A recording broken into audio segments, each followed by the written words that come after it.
Je disais donc,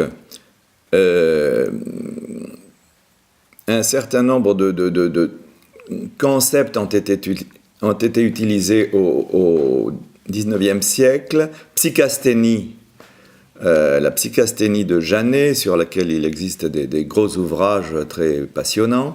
La névrose obsessionnelle, donc dans le cas de Freud. Les aliénistes parlaient volontiers en France de mentisme.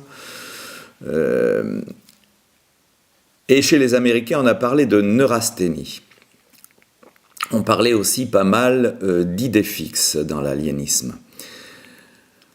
Alors, la référence à la neurasthénie américaine qui a été décrite par Béard dans un ouvrage très intéressant qui nous montre bien l'importance de ces pathologies névrotiques dans le XIXe siècle et combien elles ont servi à quelque chose, on pourrait dire, dans l'histoire du capitalisme, puisqu'on voit apparaître le rôle de l'industrialisation dans la naissance de cette fameuse neurasthénie, dont il est évident qu'elle est le signe premier. C'est on pourrait dire la première maladie du travail, cette neurasthénie. Et d'une manière générale, d'ailleurs, on pourrait penser que la névrose obsessionnelle est aussi un état psychologique, un état mental profondément lié à cette nécessité de travailler, ou à l'existence du concept de travail en tant que nécessité transcendantale, inscrite comme telle dans une partie importante de la population, c'est-à-dire tous ceux qui ne sont pas rentiers. Alors, il est intéressant de constater que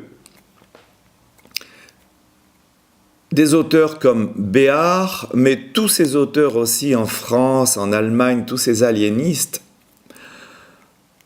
eux avaient trouvé la formule magique pour, on pourrait dire, innocenter le travail de cette pathologie obsessionnelle qui est devenue donc quelque chose de très développé dans le monde moderne. Et cet argument, ça a été un truc formidable qui était la masturbation. C'est-à-dire que si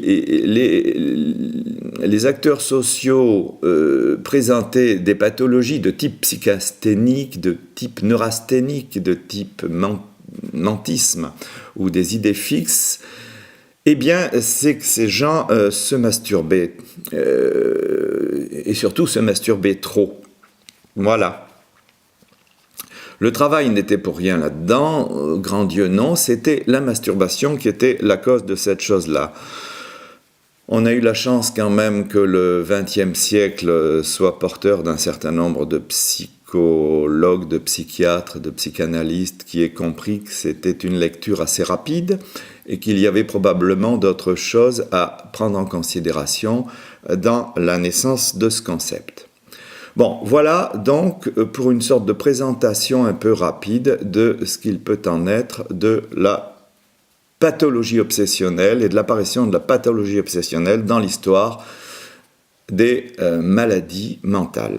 Merci.